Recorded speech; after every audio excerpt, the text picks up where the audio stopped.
Right now, HHS Secretary Robert F. Kennedy Jr. is appearing before the Senate Finance Committee.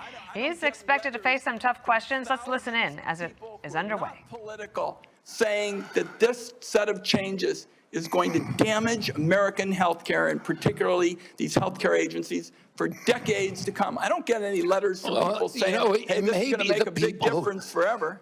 Maybe you're listening to a selective group of people. Well, you get me. Yeah, and I will. Fine. I will tell you what, Senator. I will put my mailbag against your mailbag any day of the week. I got 30 seconds. Dangerous respiratory viruses like RSV are on the agenda for the next advisory meeting. Countless parents have been awakened in the dead of night by a wheezing kid gasping for air, forced to rush their little one to the ER. There's no worse heart-wrenching fear. The RSV vaccine offers these kids protection against the worst effects of the virus. But now it looks like you're on a crusade to make infants and babies more vulnerable to the terrible illness. That's what we're doing with the COVID changes. And please make your answer brief, Mr. Secretary.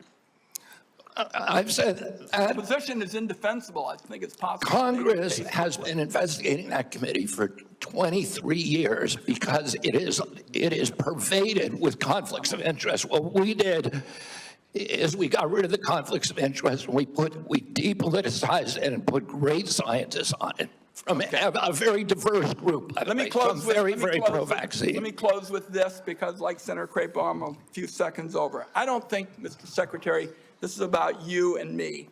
This is about kids being pushed in harm's way by reckless and repeated decisions to get scientists and doctors out of the way and allow conspiracy theories to dictate this country's health policy.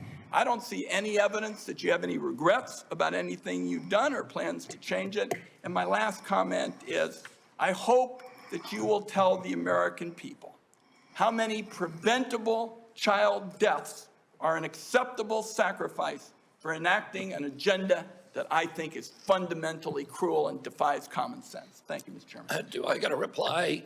Or Senator, you've sat in that chair for how long? 20, 25 years, while the chronic disease in our children went up to 76%. And you said nothing. You never asked the question why it's happening. Why is this happening? Today, for the first time in 20 years, we learned that infant mortality has increased in our country. It's not because I came in here. It's because of what happened during the Biden administration that we're going to end. I'm going to let Senator Wyden respond briefly to that, and then we're not going to go over like we just did. Defend this committee on a bipartisan basis. Colleagues, my cabinet secretary says that we have no interest in chronic care. Mr. Secretary, Mr. Chairman, could we have regular order, please? We are in the process of turning around the Medicare program with the chronic care bill that Chairman Hatch, when he was chairman in this committee, put together on a bipartisan basis. All right, we're going to proceed. And I just want the rest of the members to know, I gave Senator Wyden as ranking member some leeway there, but we're going to stick to the 5 minutes. Senator Grassley. First of all, thank you. I have asked HH secretaries in the past to fully utilize the Rural Community Hospital Demonstration Program under Medicare. The program has been underutilized. In May, the CMS filled the open slots. Thanks to your agency's work, there's been 10 more rural hospitals in the program.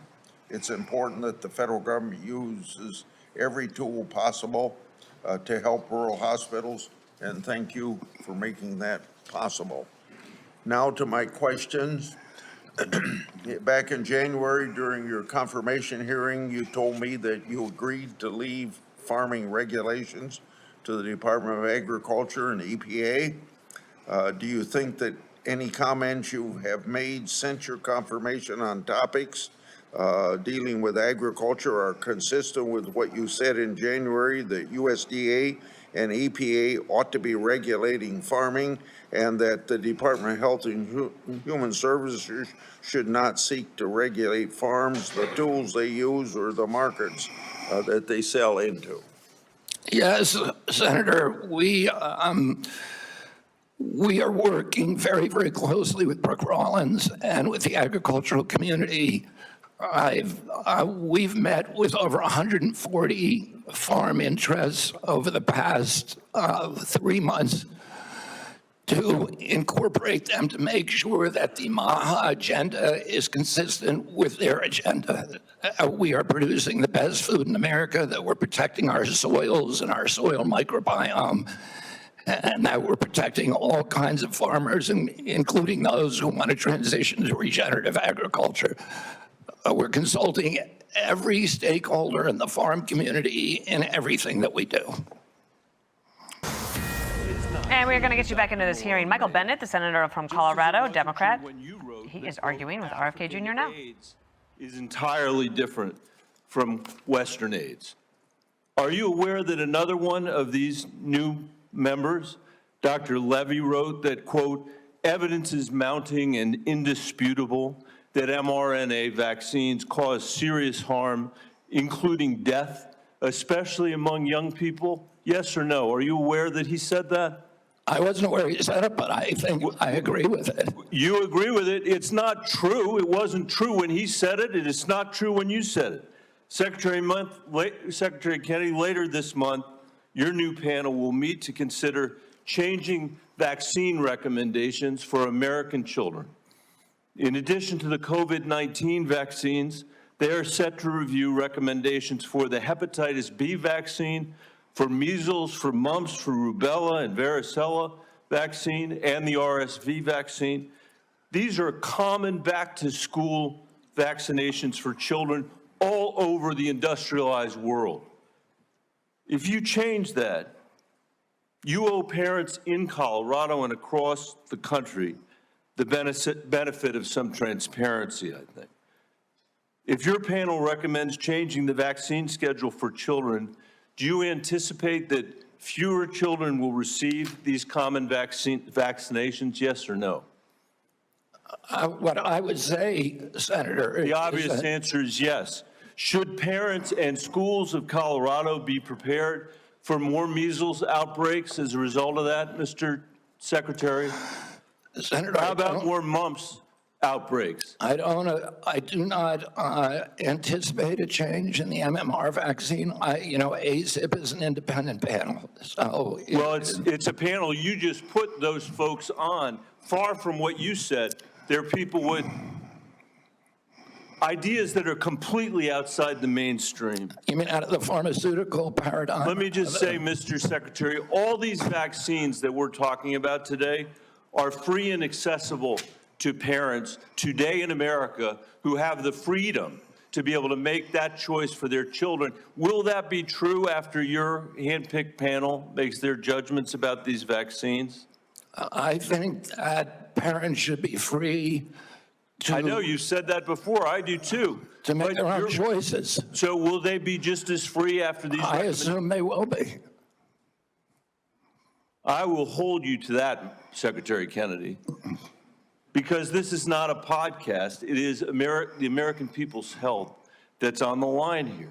This is the last thing, by the way, our parents need when their kids are going back to school, is to have the kind of confusion and expense and scarcity that you're creating as a result of your ideology. I think it's critical for you to share the evidence that this panel will rely on. Will you give the American people 6 months or 6 weeks in advance the record that they're going to rely on to make these decisions? Will you make it transparent for the American people? All the evidence is transparent. Will you make it in advance transparent for the American people so they can comment on it? All the evidence is transparent for the first time in history, and you were never there complaining when the pharmaceutical companies were picking those people and then running their products through with no safety testing. You can characterize it any way you want. I quoted them today. What I said was accurate. What you said were lies. You described people moving the Titanic. Are you saying that the mRNA vaccine has never been associated with myocarditis or pericarditis in teenagers? I am simply. Is that what you're trying to tell us? I am simply trying to say that the people that you have put on that panel, after firing the entire. You're evading the question. No, I'm asking the questions here, You're Mr. evading Kennedy. that question. I'm asking the questions, I Mr. asked you a Kennedy. question. I'm asking the questions for Mr. Kennedy on behalf of parents and schools and teachers all over the United States of America who deserve so much better than your leadership. That's what this conversation is about, Mr. Chairman. Senator, they deserve the truth, and that's what we're going to give them for the first time in the history of that agency. Senator Cassidy. Thank you. I'll try and restore a little calm here. And I'm approaching this as a doctor, not as a senator. I am concerned about children's health, seniors' health, all of our health. And I applaud you for joining the president in a call for radical transparency. Thank you for that. I said yesterday, I believe it, that President Trump deserves a Nobel Prize for Operation Warp Speed. If he had been President Obama, he would have gotten it. But because of Operation Warp Speed, forcing the federal government to come to a vaccine development within 10 months when others said it couldn't be done, we saved millions of lives globally, trillions of dollars, we reopened economies, an incredible accomplishment.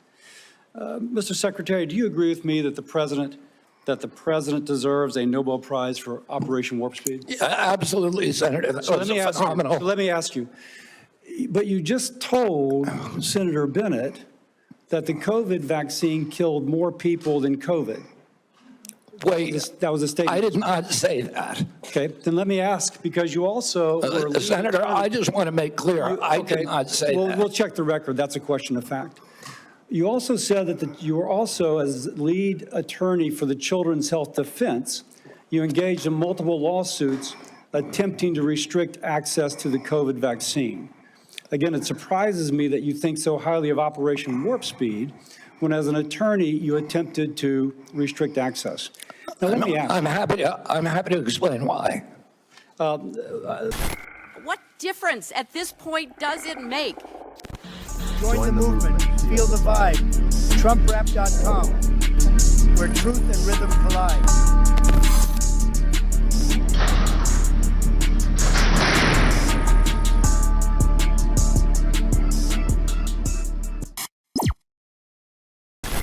What difference at this point does it make? Join the movement. Feel the vibe. TrumpRap.com, where truth and rhythm collide.